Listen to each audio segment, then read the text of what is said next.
റസൂലുള്ളാഹിയെ ഒന്ന് കാണണം, കണ്ണെടുക്കാതെ നോക്കി നോക്കി നിൽക്കണം.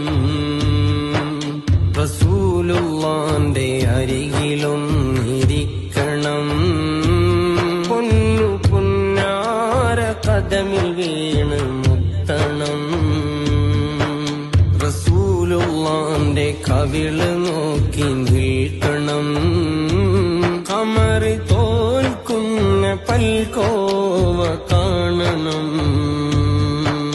റസൂലുള്ളാന്റെ പവിഴക്കരം പുൽകണം, പരിമളം പൂത്ത മേനിയെ മണക്കണം. റസൂലുള്ളാന്റെ കൽബിൽ